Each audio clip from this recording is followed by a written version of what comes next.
don't achieve worthwhile goals quickly or easily. They take time.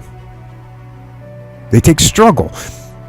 They take relentless pursuit day in and day out. That's what it takes.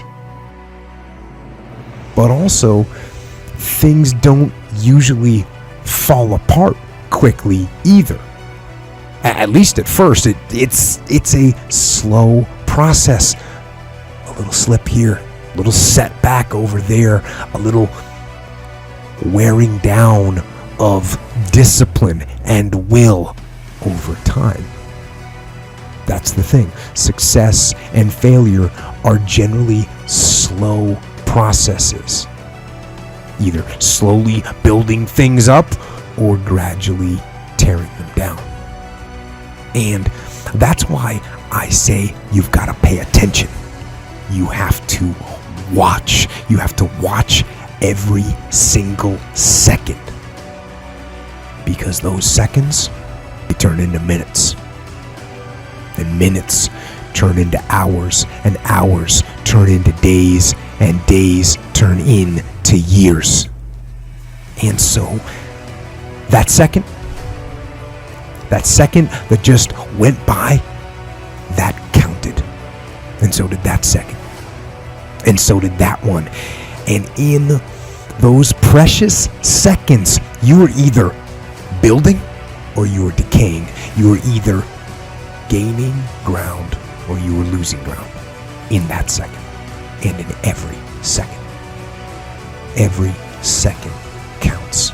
So make every second count. Should be afraid of taking risks and pursuing something meaningful. But you should be more afraid of staying where you are if it's making you miserable. It's like the first thing you want to do is dispense with the idea that you get to have any permanent security outside of your ability to contend and adapt. It's the same issue with children. It's like you're paying a price by sitting there being miserable. You might say, well, the devil I know is better than the one I don't. It's like, don't be so sure of that. The clock is ticking. Yeah, and if you're miserable in your job now and you change nothing, in 5 years you'll be much more miserable and you'll be a lot older. It's a luxury to pursue what makes you happy. It's a moral obligation to pursue what you find meaningful. And that doesn't mean it's easy. You know, if you take people, and I've told you this, and you expose them voluntarily to things that they are avoiding and are afraid of, you know, that they know they need to overcome in order to meet their goals, their self-defined goals. If you can teach people to stand up in the face of the things they're afraid of, they get stronger. And you don't know what the upper limits to that are, because you might ask yourself, like, if for 10 years, if you didn't avoid doing what you knew you needed to do, by your own definitions, right, within the value structure that you've created, to the degree that you've done that, what would you be like?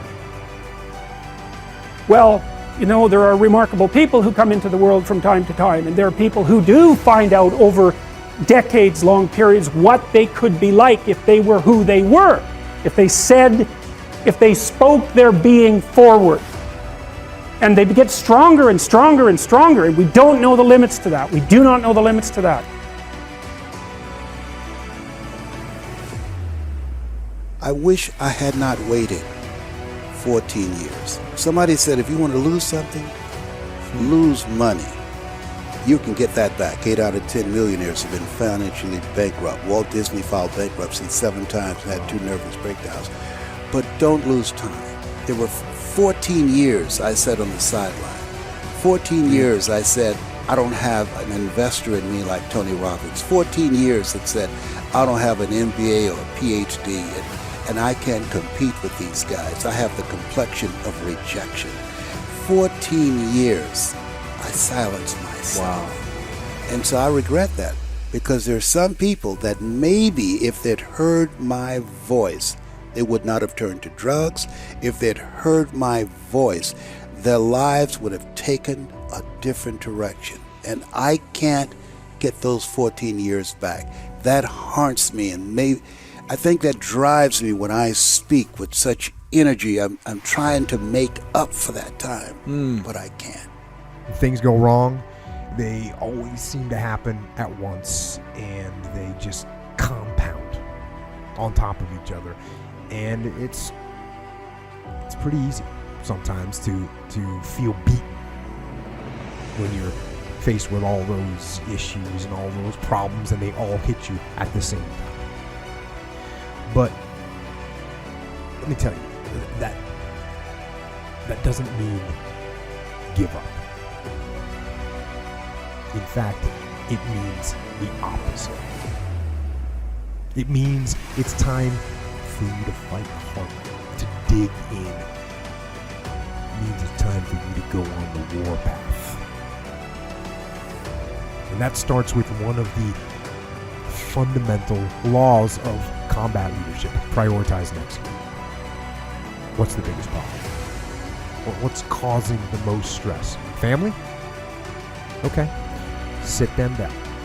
Explain where you are at. Be blunt, be upfront, and then give them the simple plan of how you're going to get things back on track. Don't sugarcoat it. You give it to them straight. Next, you got some late payments. Call those creditors up. Explain to them what's going on. Set up some kind of a minimum payment plan so you can start making some progress and get them off the back. And then you got your job. Right? You're falling behind at work. Okay, talk to your boss. Face it. Tell him that you're going to step up your game.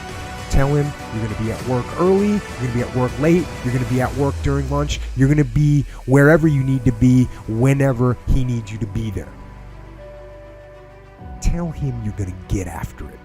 And tell him that you're 100% committed to supporting him and the company and the mission.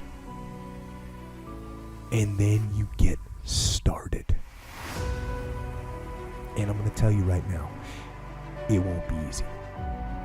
It will be hard because life is hard. That's what life is. And these challenges that you face, they're going to do their best to take you down. Do not let them. Stand up, dig in. Line up those problems and confront them. Face them. Fight them. Do not let them bring you down. In fact, let those challenges raise you up. Let them elevate you. Let their demands and their trials make you stronger. Let the adversity you face today turn you into a better person tomorrow. So in the future, you look back at these struggles and you say to them, you made me better. It's all back down to a very primitive mindset of we just have to do. It's like breathing. Breathing becomes normal. We don't even know that we're doing it. That's how you have to live your life. When that alarm clock goes off at 4 or 5 in the morning, your mind says no. You just say, this is what we do. It's what we do now. Because to get to where you want to go, the amount of pain involved, I'm not saying physical, I'm not saying you got to break yourself off. The amount of mental pain of how many times you're going to have to do something that you don't want to do to get to where you want to go is going to be, there's going to be more times you do something that you don't want to do. That's your new norm. So then it's like breathing. And then once you do this over and over and over again, it becomes like breathing. I don't want to live this lifestyle, but to get to the other side of this, I have to.